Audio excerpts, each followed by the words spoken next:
What just happened? I just pressed a key and my computer responded immediately. It's an interaction we perform daily, often subconsciously, yet very few stop to ask what really happens when we press a key.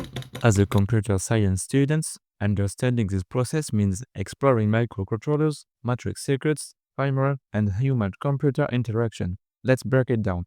A keyboard is typically defined as a set of keys arranged in rows used to input data into a computer, but it's more than just a mechanical interface. It's an integrated system with its own logic and communication protocols. Behind each key press, an entire microcircuit is activated, processed by an embedded controller, and translated into a signal your operating system understands.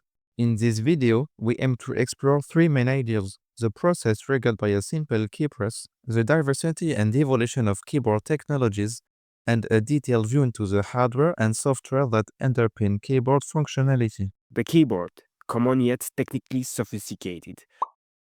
When you press a key, you activate a switch that closes a circuit in a grid called a matrix.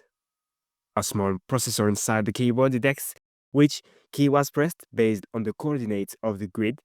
This action is converted into a scan code. A binary code representing the key. The code travels through a protocol such as USB HID and is interpreted by your operating system to produce the letter, command, or action.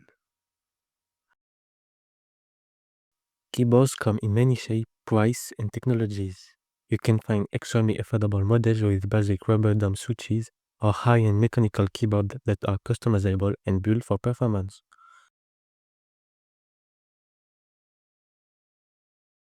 Some are wired, others wireless, using Bluetooth or 2.4 GHz.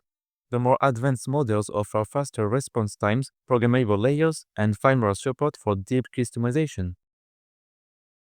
Despite these differences, they all follow the same basic logic: detect a press, process it, and send it.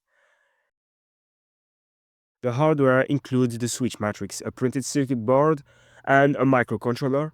When a key is pressed, the microcontroller scans the matrix to identify the key and interprets that signal.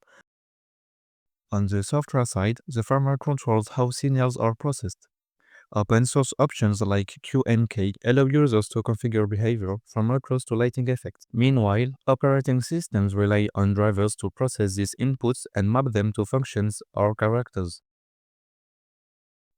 Conclusion: the keyboard is more than just a tool, it's a technological bridge between the user and the machine. As students of computer science, analyzing something as common as a keyboard helps reinforce key ideas in hardware design, embedded system, and human-computer interaction.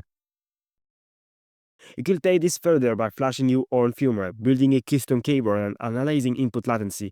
Every key pressed has a story. Now you know how it works.